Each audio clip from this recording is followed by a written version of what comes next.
Hello guys, welcome back to another video. मैं हूं जाहिद और आप देख रहे हैं जरी रिएक्शन। सो गाइज, आज की वीडियो बहुत ही शानदार होने वाली है क्योंकि कभी कभी ऐसा होता है ना कि कोई वेब सीरीज़ और मूवी आती है और जिसे देखे बिना हम रह नहीं पाते। उसी तरह की एक वेब सीरीज़ है इर्तुगरुल गाजी, और इस कदर लोग बाग उसके पीछे पागल हो रहे हैं कि उसे देखे बिना नहीं रह जा सकता। तो गाइज, उसी से मुतल्लिक एक वीडियो आई है और हम देखेंगे कि क्यों लोग बाग उसके पीछे पागल हो जा रहे हैं। तो पहले हम वीडियो देखेंगे, फिर उसके बाद बात करेंगे। सो हियर वी गो।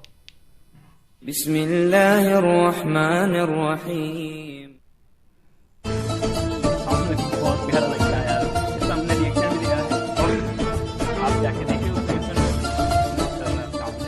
अस्सलामुअलैकुम दोस्तों, मेरा नाम आसिफ खान और आप देख रहे हैं इंडियन मुस्लिम। अर्तगरल बस एक ड्रामा नहीं, ये एक तिलिस्म है जो जहनों को जकड़ लेता है। अर्तगरल गाजी इस्लाम का वो शानदार सिपाही था जिसने सलीबियों और मंगोलों की नींदें हराम कर डाली थी।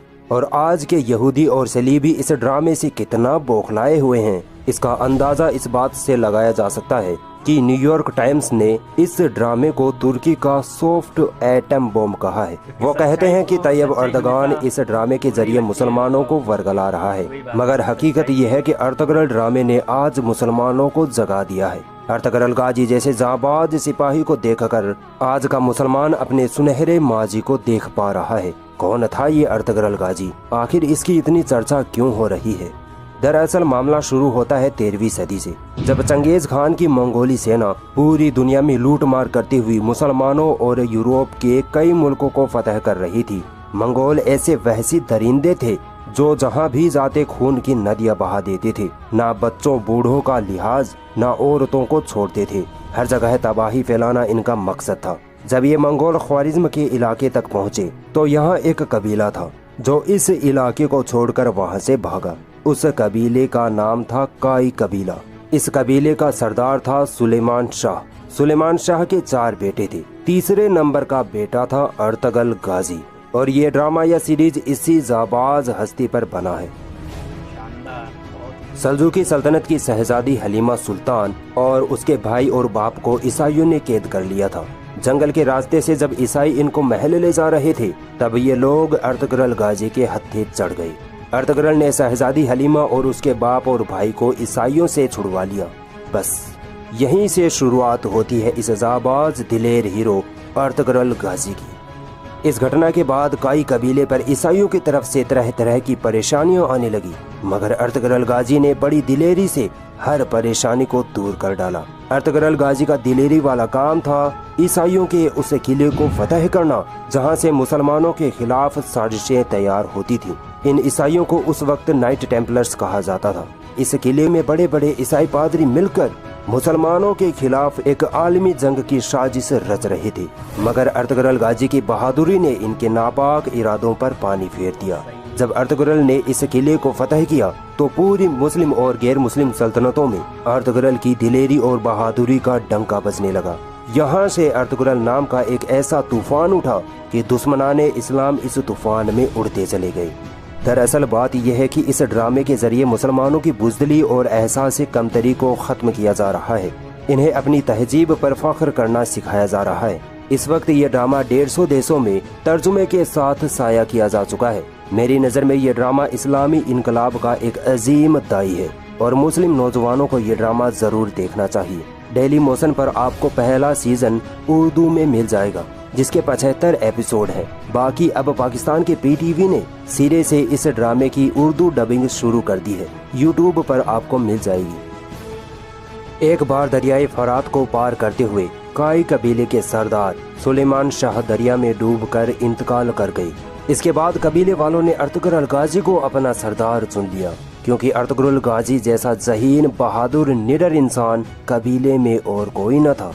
अर्तगरल की सरदारी में काई कबीले ने तुर्की के अनातोलिया की तरफ रुख किया। अर्तगरल के 2 भाई इससे अलग हो गए, जबकि अर्तगरल अपने छोटे भाई के साथ सफर पर निकल पड़ा।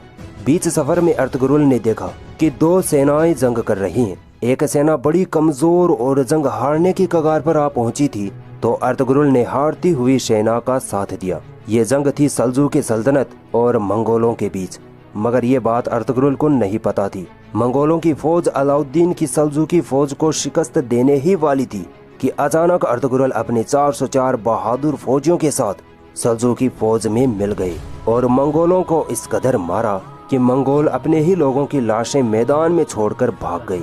अलाउद्दीन कुछ देर पहले मंगोलों के हाथों अपनी शिकस्त यकीनी समझ रहा था, मगर अर्तुगरुल की मदद से इतना खुश हुआ कि अर्तुगरुल को शहर अंगोरा या अंकारा के करीब जागीर अता कर दी। अर्तुगरुल एक बेमिसाल और समझदार सरदार था, जिसकी समझदारी दुनिया के कोने कोने में फैल गई थी। दुश्मनाने इस्लाम इनकी जहानत के साथ बहादुरी को देखकर हर वक्त परेशान रहते थे। मुसलमानों की सल्जूकी सल्तनत इस वक्त बहुत कमजोर हो चुकी थी। एक तरफ रूमी फौज, दूसरी तरफ खूंखार मंगोल। इन दोनों के बीच सल्जूकी सल्तनत पीछे चली जा रही थी। अनकरीब था कि यह सल्तनत खत्म हो जाती, मगर जिस दिन अर्तुगरुल गाजी इस सल्तनत में आए, उसी दिन से यह सल्तनत परवान चढ़ने लगी। अर्तुगरुल गाजी अपनी निडर सिपाह सालारी से रोमियों और मंगोलों को लगातार शिकस्त देता चला गया और अपनी सल्तनत को बढ़ाता चला गया। इस वक्त कोई ऐसा बादशाह न था जो अर्तुगरुल गाजी से टक्कर ले सके, और एक वक्त ऐसा आया जब अर्तुगरुल गाजी अपनी वफात से पहले बहुत ताकतवर हो चुका था। सन 1258 ईस्वी में अर्तुगरुल के यहाँ एक लड़का पैदा हुआ, जिसका नाम रखा गया उस्मान। यह वही उस्मान था जिसके नाम पर तुर्की की सल्तनत को सल्तनत उस्मानिया कहा गया। उस्मान भी अपने बाप अर्तुगरुल की तरह जहीन, बहादुर और निडर था। 1288 ईस्वी में अर्तुगरुल ने वफात पाई। उसके बाद सन 1299 ईस्वी में अर्तुगरुल का बेटा उस्मान अपने बाप की गद्दी पर बैठा। उस्मान में एक तरफ दीनदारी और दूसरी तरफ बहादुरी बहुत ज्यादा थी। उस्मान इस कदर अपनी ताकत को बढ़ाता गया कि कुछ ही सालों में 3 बर्रे आजमों में सल्तनत उस्मानिया का परचम लहरा गया। उस वक्त सल्तनत उस्मानिया में 40 देश आते थे और ये सल्तनत 1923 तक जमी रही। कई सुल्तान आए जिन्होंने इस सल्तनत को कायम रखा, मगर 600 साल बाद फिर ये सल्तनत उस्मानिया बुराइयों और कमजोरियों का शिकार होने लगी। 1923 में इस सल्तनत को एकदम से खत्म कर दिया गया। जब पहला विश्व युद्ध हुआ तब दुनिया 2 हिस्सों में बंट गई। एक तरफ कुछ देश बर्तानिया के साथ आ गए, जिनमें अमेरिका, रूस, फ्रांस आदि थे, और दूसरी तरफ तुर्की के साथ जर्मनी और कुछ देश थे। मगर फिर तुर्की का उस वक्त का जो सुल्तान था वयुद्दीन, उसको साजिश के तहत देश से निकाल दिया गया। अमेरिका, रूस, बर्तानिया ने जबरदस्ती तुर्की के सुल्तान को घेर कर एक समझौता किया कि अगर अपनी सल्तनत को हमसे बचाना चाहते हो तो हमारी शर्तें माननी पड़ेंगी। और वो शर्तें थी ये 100 साल का समझौता, जिसे कहते हैं समझौता लोजान। इस समझौते की शर्तें थी कि तुर्की का सुल्तान इस्तीफा दे, इसकी सारी संपत्ति जब्त कर ली जाएगी, खिलाफत वापस से कायम करने पर पाबंदी लगा दी गई, और सबसे बड़ी और घातक शर्त तो ये थी कि अब 100 साल तक तुर्की अपनी ही जमीन से तेल पेट्रोल नहीं निकाल सकेगा। तुर्की को तेल या पेट्रोल दूसरे देशों से ही खरीदना पड़ेगा। और तुर्की की बंदरगाह बॉस्फोरस पर भी पाबंदी लगा दी गई, जो कि एशिया को यूरोप से कम तरीन फासले से मिलाती है। इसे आलमी मलकियत करार दे दिया गया, यानी अब कोई भी देश का जहाज इस बंदरगाह से गुजर सकता है और तुर्की किसी से भी कोई टैक्स नहीं ले पाएगा, मानो तुर्की को बांधकर 100 साल के लिए किसी कोने में फेंक दिया गया हो।